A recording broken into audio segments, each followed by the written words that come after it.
Yo, what is going on, everyone? I'm back with another review video. It is going to be on my Hati-S plus 4K wireless.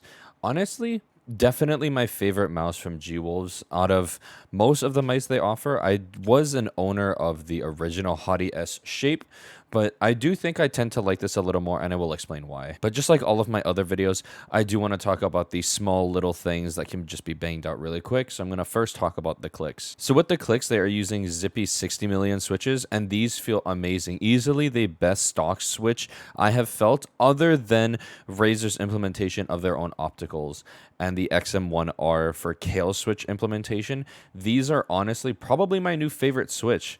I actually really like how crispy and tactile these feel, and then they also feel incredibly responsive, but that probably does come at being 4K hertz. The next thing are the side buttons. I've never really had an issue with G-Wolf's side buttons, and these are pretty much just average, very mid, to be honest. I don't feel like they're anything too special in all honesty, but they do have a little bit of tactility and just a small bit of pulse travel. And the next thing I want to talk about is stock skates. I do think that these are probably the second worst stock skates I've ever used, only next to the Pulsar X2.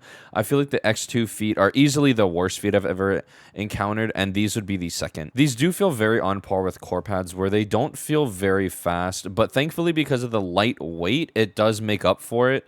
So although it is very lightweight, coming in at 49 grams, full shell by the way, it doesn't really affect me. I can kind of use these feet on any pad that I want to. It's just if I wanted it to be a slightly faster experience, I would have to bust out something like a Raiden, an MPC 450, a SkyPad. I'd have to use other pads than what I actually would like to use, which is a Saturn Pro. Although that does make this mouse a lot more versatile. If you're not used to lower weight, if you play at a higher sensitivity and you want to do precision aiming such as Valorant or even playing Widowmaker and Overwatch, this would probably counteract the low weight that you're going to be using, because it's going to give you an added stopping power because the feet are so incredibly slow. I know in their new batches they actually offer 2 sets now, so it's not going to be this small mouse feet design. It's going to cover like all of these holes on the top and bottom, which I probably would have preferred. I kind of wish I waited till the newer batches, but that isn't really an issue when I want lower initial friction, and I would get it with slightly smaller stock skates. Scroll wheel, my favorite scroll wheel right now. The only other scroll wheel that really would have bettered this mouse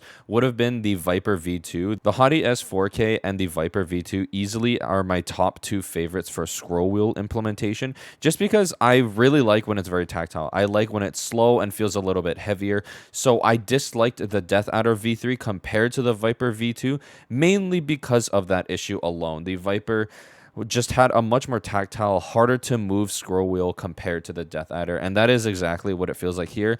It doesn't feel too heavy. It's definitely not as heavy as the Viper V2, but it is definitely on par with the tactile feeling of it, which is really, really good. And then the middle mouse click, even though the scroll wheel, in my opinion, is kind of heavy to move up and down, the click in feeling is very soft and very easy to push in. Definitely the most talked about thing with G-Wolf's products is always going to be their build quality, and I can confirm that this mouse is built like a damn tank.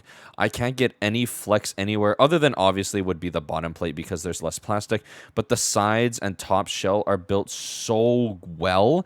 And I've had this mouse for around 3 months. I wanted to wait a lot longer because build quality, including click quality, usually degrades on my G-Wolves mice. And thankfully I can say that these have not degraded whatsoever. The clicks still feel incredibly tactile and the build quality is superb. I honestly am very, very impressed with the amount that they were able to fix compared to their old mice. Battery life, definitely something that I typically end up forgetting, but the battery life in this mouse, pretty good. Honestly, I want to say it's on par with Razer's 4K battery life as well. It doesn't die very often. I don't know if there's something wrong with my X2s, but both of those die faster at 1K hertz with motion sync than this does at 2 or even 4K hertz. So I'm very, very happy with the battery life as well. I think it lasted me around 1.5 weeks off of one charge, either 1 week or 1.5 weeks. I'm not too sure, just off of my memory alone. And for the shape, this is my favorite G-Wolf shape so far. And the main reason is because I do tend to like small mice. I can use both. I obviously main a Death Adder V3, so you can tell that my hands are able to use larger mice as well. But the main reason I like this mouse so much is because I feel like it's very versatile. A lot of people like to tend to just say that it is a smaller G Pro Superlight, and that is incredibly unfair to what they actually did. The main issue with the G Pro for me has always been these flat sides and then the lack of back flare. So while I don't say that the G Pro shape is bad, I actually think it's really, really comfortable. The main issues that I've always had, just personally, is I tend to like mice with better side curvature and a larger back flare just to fill my palm, because that is where I get all of my stability while claw gripping. And that is exactly what the Hati-S does. You can see that there is tons of side curvature, so it tends to feel more narrow at the grip, but the width in the palm fills more than the G Pro does. The G Pro is not as aggressive on the sides over here, especially towards the rear.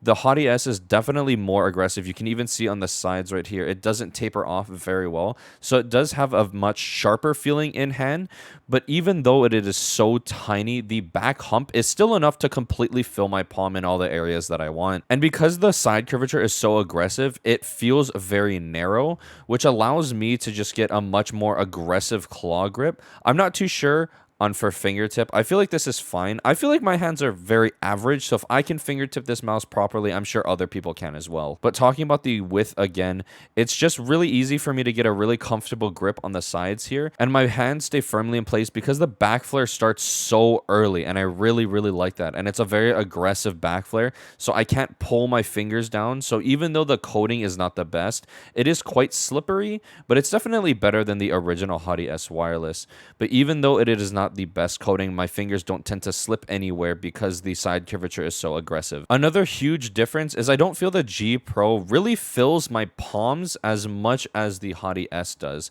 It feels a little bit smaller, but I am able to make my front two fingers a lot more relaxed, and it is really unfair to call this mouse just a smaller G Pro. I do admit that it does share major similarities. The tallest point is the middle. It's a much more egg-shaped rounded back, and it still has this bottom lip area that the G Pro also has, but the main difference is going to be the grip width and the way the palm feels when claw gripping. Again, for fingertip, the back literally does not matter whatsoever, but for claw, it's very important that it fills this middle part of my palm, just so that I'm able to feel very stable when gripping the mouse and using it in play. Another mouse I really wanted to compare it to is the X2 Mini, because they are both readily available, and I feel like these two are some of the best small mice on the market.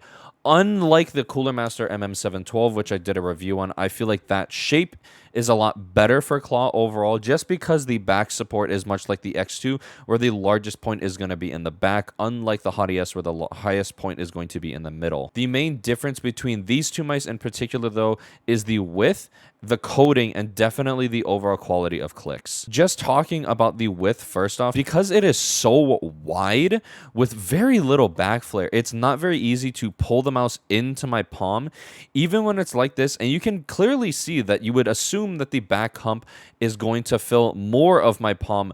Unlike the Hati-S, you can tell that right here you would feel like it's a lot, but it really is not. This is easily one of the smallest mice I've ever used for claw specifically. Another big issue I have with this mouse is also the comfort grooves. I feel like G-Wolves did it much better. It feels not as aggressive, and it also doesn't dull out the clicks, which surprisingly has been an issue on some of my other mice, but these comfort grooves are made amazingly compared to the X2. But other than the width, you can see even the back flare. You would assume that it is a lot because it is such a prominent back flare, but it doesn't feel like a whole lot because the sides are so unbelievably flat, and also the mouse is very short, so you have to be very careful of where your fingers are. You could easily roll off the top here, even when just doing a normal relax. Not for me, obviously, but I'm sure for people that are longer than 19 centimeter hands, I'm sure it is much more difficult to grip this mouse. But yeah, overall, this is easily my favorite shape from G-Wolves. I do wish that obviously the back back was the highest point, but that's just because I am biased and a claw gripper.